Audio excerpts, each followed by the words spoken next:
the same thing with knife steels. It's like, is there really that much of a difference between, I don't even know an example, like between this steel and this steel? Is like, if a non-knife person were to cut with both of them, would they be able to tell right off the bat? Probably not. I mean, maybe if you were looking at the two extremes between like a dollar store knife and Rex 121 or something like that. Yeah.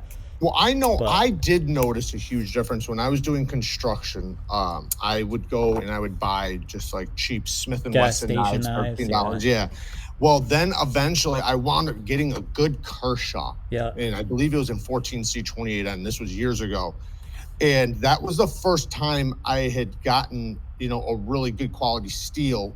Yeah, an actual knife. A folding knife that was good. And I noticed it right away, but only because the knives that I was using previously were so shit that, I mean, they go dull as soon as you use them. Half of them, you know, like the edges are so burnt and the steels are so compromised from the heat treatment that was put on them that they just go to crap. And I thought, at the time, I thought that was normal. Like, this is just the way. It's just the way knives are. Yeah, it's not.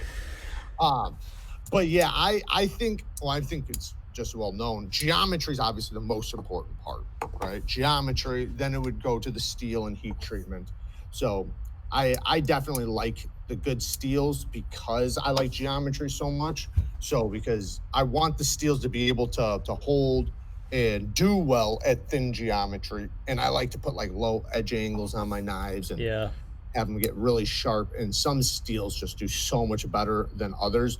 But like you said, though, that's not the general person or user. They wouldn't know the difference.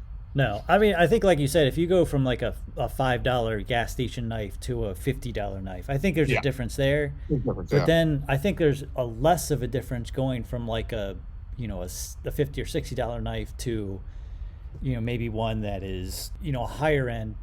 Yeah. Maybe you'll tell a difference on something like, you know, a well heat treated M4 or Rex 45 or something like that. But the difference, I think, between I don't even know an example, like S30V versus, I don't know, what 14C28, right, or D2 or something like that. I mean, you won't notice the difference. I think it'd be really difficult to tell. I have trouble telling the difference a lot of times. I had to test it to, you know. Yeah, it's like you have to literally sit there and count cuts or to be able to tell. But I mean, I like the fact if you're cutting super abrasive stuff, it doesn't matter what steel you're using. No, it'll wear it out super quick. If you're cutting sandpaper, it's gonna last 3 cuts no matter what steel it is. No matter what. You might as well use you know, that's why disposable razor blades exist. But yes. You know, maybe if you're cutting a ton of cardboard, which I guess people do. I mean, I feel like, I mean, how much cardboard does the average person really cut up? But I know I'm above average in that case because I get boxes and packages daily and like big ones too. And you're sitting there like this, cutting them into pieces, throwing them away. Yeah, right now I literally have I could build a castle right now, like in cardboard. Because my recycling, sometimes I get more cardboard than I can recycle. Yep. And we're allowed to fill up our garbage bin, and then we can have one like box full of stuff. I'll literally have a 5-foot box filled with cardboard next to my garbage can, and the garbage can completely full, and I still have some extra.